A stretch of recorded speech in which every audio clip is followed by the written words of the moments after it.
This jollof rice will serve 10 people. Hello lovelies, today we are making jollof rice. If you want to know how I made this, keep watching and let's begin. First, I'm going to make stock for the jollof rice by using goat bone and season with seasoning cubes, ginger, garlic, onions, carrots and beef seasoning. I will not add salt because the beef seasoning contains salt. I will add enough water that will be enough for the rice. Cover and allow it to cook. Next, I will season and grill the chicken that will be used to serve the rice. You can also cook the chicken and use the broth. For this recipe, I want goat flavor, so feel free to do what is best for you. This is 10 pieces of chicken laps. I'm going to season with seasoning cubes, chicken seasoning, parsley, onion powder, garlic powder, smoked paprika. I will drizzle some vegetable oil to enable the spices to distribute evenly. Please feel free to use your preferred spices. I'm going to rub in the spices, making sure that every piece of the chicken is well coated with the spices. Once that is done, I will leave it for 20 minutes to marinate. Next, I will arrange it in my baking pan and place it in my preheated oven and allow it to grill.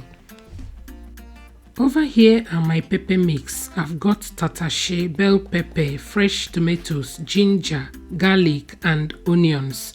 I'm going to blend, transfer in a pot and allow it to cook down.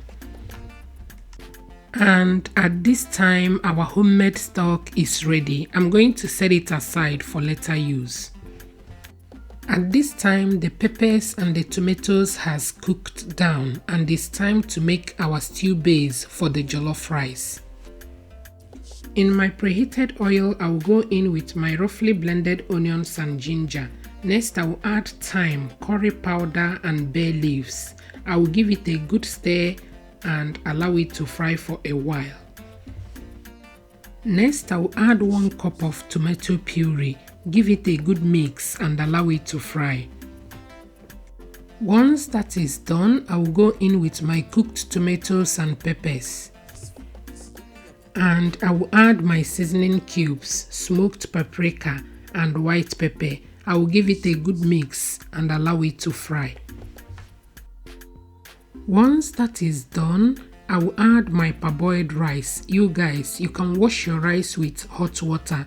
It depends on the type of rice you are using. I will give it a good mix, cover with foil and allow it to cook on a medium to low heat. 8 minutes later, I check on the rice and as you can see, the stew is not dry.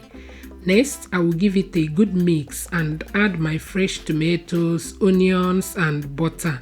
The fresh tomatoes will replenish moisture. Onions is for flavor. Butter is also for flavor and shine.